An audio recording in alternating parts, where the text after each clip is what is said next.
धर्म सम्राट स्वामी श्री कृपाति जी महाराज जब नरवर है ना, नरवर में श्री जीवन दत्त ब्रह्मचारी जी महाराज विराजते थे, गायत्री के परमोपासक। इस भारतवर्ष की महानतम विभूति श्री जीवन दत्त ब्रह्मचारी जी, जिनके पास रहकर करपात्री जी महाराज ने अध्ययन किया। उस समय करपात्री जी ने सन्यास ले लिया था, वो करपात्री ही थे उस समय भी, और सन्यास अवस्था में उन्होंने पढ़ा, पर पढ़ते बहुत कम थे करपात्री जी। जितनी देर पाठ चलता उतनी देर बस सुन लेते थे पाठ, केवल सुन लेते थे। वेदाचार्य जी, पुस्तक नहीं थी करपात्री जी के पास, ग्रंथ नहीं था। कभी किसी की लेकर के ग्रंथ थोड़ा देख लेते थे, वो रखते थे नहीं, कुछ नहीं। करपात्री थे, पैसा छूते नहीं थे, हाथ में ही भिक्षा लेते थे। पर एक बात थी, अहरनिश राम नाम का जप करते थे उस अवस्था में। अहरनिश भगवान नाम का जप करते रहते थे, उच्चारण पूर्वक। और उस नाम का ही प्रताप और प्रसाद ऐसा था कि करपात्री जी महाराज को जो प्रज्ञा, जो मेधा जो प्राप्त हुई, वह लौकिक नहीं थी, वह सर्वथा अलौकिक थी। ये उनके नाम जप की महिमा थी, उनके भजन की महिमा थी। दूसरा शब्द ही नहीं बोलते थे, भगवान नाम ही निरंतर जपते रहते थे। ये उन्होंने सिद्ध करके दिखा दिया कि विद्यार्थी भी पढ़े जरूर, पर निरंतर यदि नाम का जप करे तो नाम में ही वेद है, और वेद में ही संपूर्ण वेदांग हैं। इसलिए जब भगवान नाम किसी जीव के भीतर प्रतिष्ठित हो जाएगा तो संपूर्ण वेदांग उसके भीतर प्रकाशित हो जाएंगे।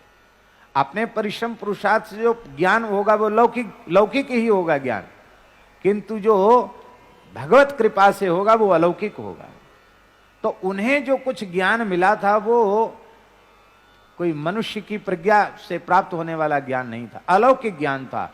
और वह उनको केवल और केवल भगवान नाम के, राम नाम के आश्रय से उनको मिला था। हमने बहुत बातें सुनी। धर्म संघ वाले गुरु जी कहते थे कि एक बार स्वामी जी से काशी में लोगों ने पूछा कि आपका इष्ट क्या है। तो स्वामी जी बोले कि ये प्रश्न ही क्यों उठा कि हमारा इष्ट क्या है। बोले हम लोग तो सब चक्कर में पड़े हुए हैं। कोई कहता है कि राजराजेश्वरी भगवती त्रिपुर सुंदरी आपका इष्ट है, क्योंकि आप जब उस विषय पर प्रवचन करते हो तो आपके जैसा कोई वक्ता नहीं, और जब आप अद्वैत मत का प्रतिपादन करते हो तो आप कहते हो आप सविशेष को मानते हो, आप तो केवल निर्विशेष की सत्ता मात्र मानते हो, आपसे बड़ा अभेद ज्ञानी कोई दूसरा नहीं। और जब शिव तत्व का वर्णन करते तो आपसे बड़ा कोई शैव नहीं, जब शक्ति तत्व का वर्णन करते तो आपसे बड़ा कोई शाक्त नहीं।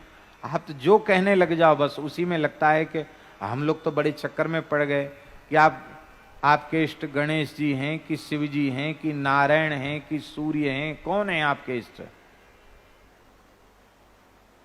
और वृंदावन में जब वो राधा सुधा निधि कहते थे स्वामी जी, तो वृंदावन के बड़े बड़े रसिक विद्वान वो दांतों तले उंगली दबा के रह जाते थे कि अरे ये सन्यासी महात्मा ये रस सिद्धांत की ऐसी सूक्ष्म चर्चा कैसे कर रहे हैं, ये वृंदावन का रस इनकी कैसे समझ में आ गया। विलक्षण बात थी। और वे जो कुछ कहते थे वह अपने आप में अद्भुत होता था, अनुपम होता था, अलौकिक होता था।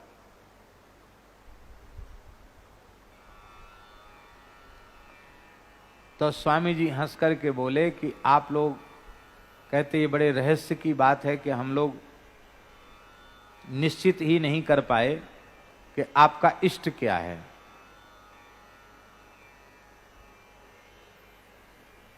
तो स्वामी जी ने हंसकर क्या कहा कि जब आप लोग ही इसको रहस्य कह रहे हैं तो रहस्य तो तभी तक रहेगा जब तक छिपा रहेगा, उजागर होने पर तो रहस्य रह नहीं जाएगा। तो रहस्य को रहस्य ही बना रहने दो। जो जिस प्रकार का है वह उसको अपने जैसा लगना चाहिए कि हाँ ऐसा है ऐसा है। पर फिर भी लोग तो लोग ही थे। अंतरंग गोष्ठी वालों ने पूछा, नहीं स्वामी जी कुछ ना कुछ संकेत तो करना पड़ेगा।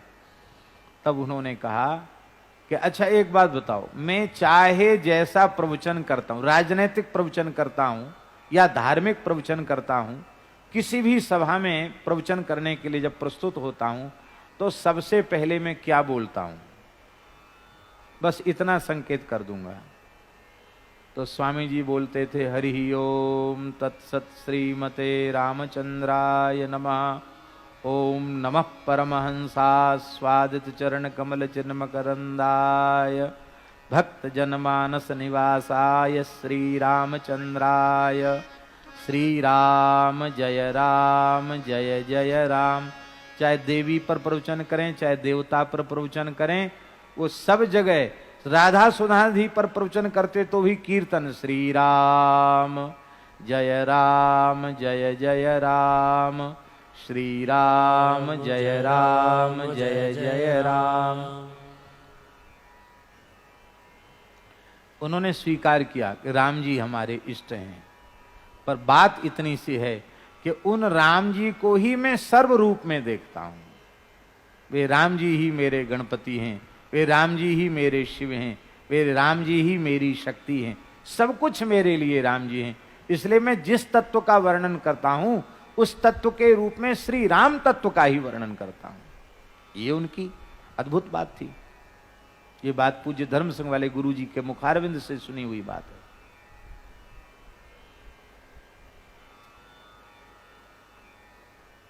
बोलो भक्तवत्सल भगवान की जय।